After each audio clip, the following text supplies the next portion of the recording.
जय हिंद साथियों, स्वागत है आपका आपके अपने परिवार भारतवर्ष क्लासेस में। आज दिनांक 18 जुलाई 2024 को क्लास 8 का एसएसटी का वीकली टेस्ट लिया गया।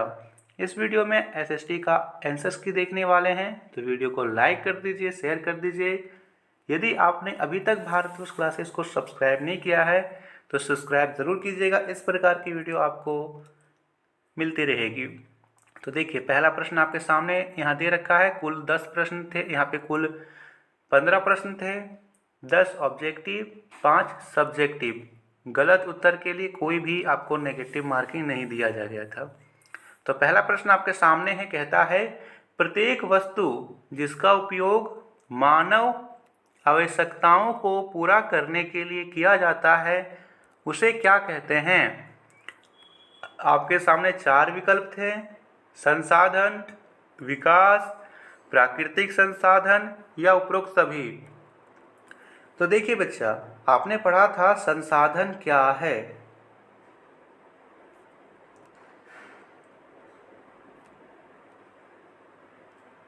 आपने पढ़ा था ना संसाधन। संसाधन क्या है, तो लिखेंगे इसमें संसाधन एक ऐसा स्रोत है जिसका उपयोग मनुष्य अपनी इच्छाओं की पूर्ति के लिए करता है। तो वही तो प्रश्न था, यहाँ से उत्तर ए होगा संसाधन। संसाधन कितने प्रकार के होते हैं? विकल्प दे रखा है 1, 2, 3, 4। सही उत्तर यहाँ पर 2 था। संसाधन 2 प्रकार के होते हैं: नवीकरण संसाधन, अनवीकरण संसाधन, या फिर जैव संसाधन, अजैव संसाधन। ठीक है। तीसरा प्रश्न, मानव शरीर स्वयं में क्या है? विकल्प है प्राकृतिक संसाधन, संसाधन, वास्तविक संसाधन या इनमें से कोई नहीं। सही उत्तर यहाँ पर बी है, मानव शरीर स्वयं में एक संसाधन है। अगला प्रश्न, मानव निर्मित संसाधन कौन सा है? यहाँ पे 4 विकल्प है, बताना इन चारों में से कौन सा मानव निर्मित संसाधन है। जल, वायु, मृदा या कार। बताइए साथियों, मानव निर्मित संसाधन यानी इनमें से किसे मानव ने बनाया है? क्या जल को बनाया है? नहीं। तो क्या वायु को? नहीं। मृदा को? नहीं। कार को? हाँ। तो सही उत्तर यहाँ पर डी था, कार। अगला प्रश्न है, जेम्स मिल कहाँ का निवासी था? विकल्प दिया गया है ब्रिटेन, जापान, अमेरिका, रूस। बताइए बच्चा, जेम्स मिल कहाँ का निवासी था? यहाँ पर 4 विकल्प में से सही उत्तर कौन सा होगा? बिल्कुल सही, जेम्स मिल यहाँ पर स्कॉट का रहने वाला था। ठीक है, स्कॉटलैंड का निवासी था। तो यहाँ पर स्कॉटलैंड केस में हो जाएगा, जल्दी से बताइए। इसका जन्म जो है स्कॉटलैंड में हुआ था, लेकिन यहाँ पर ऑप्शन में स्कॉटलैंड नहीं दिया गया है। तो आप यहाँ पर कर दीजिएगा ब्रिटेन, अमेरिका, इन दोनों में से एक कर दीजिएगा। ठीक है, स्कॉटलैंड के पेरिस शहर में इनका जन्म हुआ था, जो कि पेरिस, अमेरिका। स्कॉटलैंड, स्कॉटलैंड इसका सही उत्तर होगा, स्कॉटलैंड। चलिए, अगला प्रश्न दे रखा है, भारत के प्रथम गवर्नर जनरल कौन थे? विकल्प है Lord Minto, Lord Hastings, Canning या इनमें से कोई नहीं। सही उत्तर क्या होगा? Warren Hastings. भारतीय इतिहास को कितने काल में बांटा जाता है? बताइए। हाँ, पहले प्रश्न का उत्तर कोई पूछ रहे हैं, भारत के प्रथम गवर्नर जनरल कौन थे?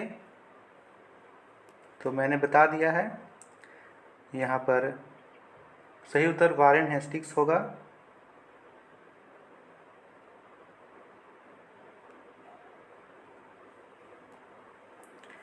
भारतीय इतिहास को 3 काल में बांटा जाता है: प्राचीन काल, मध्यकाल और आधुनिक काल।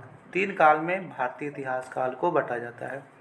जिस देश में एक से ज़्यादा स्तर की सरकारें कार्य करती है उसे क्या कहते हैं? कार्यपालिका, संघवाद, लोकतंत्र या इनमें से कोई नहीं? बताइए, बहुत ही शानदार सा प्रश्न है। जिस देश में एक से ज़्यादा स्तर की सरकारें कार्य करती है उसे क्या कहते हैं? तो उसे हम संघवाद कहते हैं। सही उत्तर बी होगा, संघवाद। ओके, अगला प्रश्न है, हमारे देश में कौन सी शासन पद्धति को अपनाया गया है? विकल्प है संसदीय, एकात्मक, लोकतंत्रात्मक या उपरोक्त सभी। भारत में किस प्रकार के शासन पद्धति को अपनाया गया है? तो भारत में आपने पढ़ा है भारत का संविधान, उसमें लिखा गया है भारत एक संप्रभुता संपन्न समाजवादी धर्मनिरपेक्ष एवं लोकतंत्रात्मक गणराज्य है। तो यहाँ पर लोकतंत्रात्मक होगा सही, सी एकदम सही उत्तर है। अगला प्रश्न है, भारतीय संविधान में कितने मौलिक अधिकार हैं? तो यहाँ पर विकल्प इसका नहीं दिया गया है, इसका विकल्प आप कर लीजिएगा। 6 मौलिक अधिकार है। ठीक है, कितने मौलिक अधिकार हैं? 6। समता का अधिकार, स्वतंत्रता का अधिकार, शोषण के विरुद्ध अधिकार, धर्म की स्वतंत्रता का अधिकार, संस्कृति और शिक्षा संबंधी अधिकार, संवैधानिक उपचारों का अधिकार। ये 6 अधिकार हैं। संपत्ति के अधिकार को हटा दिया गया है। अगला प्रश्न है, संसाधन किसे कहते हैं? संसाधन के विभिन्न प्रकारों के नाम लिखें। तो संसाधन का परिभाषा पहले प्रश्न में दिया गया है, लिखेंगे जो यहीं पर इसी से लिख दीजिएगा। प्रत्येक वस्तु जिसका प्रयोग मानव आवश्यकताओं को पूरा करने के लिए किया जाता है उसे संसाधन कहते हैं। हो क्या? संसाधन के विभिन्न प्रकार हैं। उत्पत्ति के आधार पर जैव और अजैव, समाप्यता के आधार पर, ये लिख सकते हो। अगला प्रश्न था, नवीकरणीय संसाधन किसे कहते हैं? उदाहरण देकर स्पष्ट करें। तो इसमें लिखना था, वह संसाधन जिसकी आपूर्ति अंतहीन प्रतीत होती है क्योंकि इसे दोबारा बनाया जा सकता है या फिर दोबारा प्रयोग में लाया जा सकता है। उदाहरण के लिए सूर्य, हवा और भूतात्मीय ऊष्मा। संविधान में दिए गए किन्हीं 6 मौलिक अधिकारों के नाम लिखें। तो मैंने अभी अभी बताया, बताइए कौन कौन से थे? भारतीय संविधान में कितने मौलिक अधिकार हैं? तो 6 हैं। 6 मौलिक अधिकारों के नाम लिखना था। समानता का अधिकार, स्वतंत्रता का अधिकार, शोषण के विरुद्ध अधिकार, धर्म की स्वतंत्रता का अधिकार, सांस्कृतिक और शिक्षा संबंधी अधिकार और संवैधानिक उपचारों का अधिकार। संविधान में वर्णित किन्हीं 2 मौलिक कर्तव्यों को लिखें। पहला, राष्ट्रगान का सम्मान करना। दूसरा, राष्ट्रीय संपत्ति की रक्षा करना। अगला प्रश्न, अभिलेखागार की आवश्यकता क्यों पड़ी? तो इसमें लिखना है, अभिलेखागार अतीत में हुई गतिविधियों को संभाल कर रखने में मदद करते हैं, इसलिए ये मूल्यवान स्रोत होते हैं, इसलिए इसकी आवश्यकता पड़ी।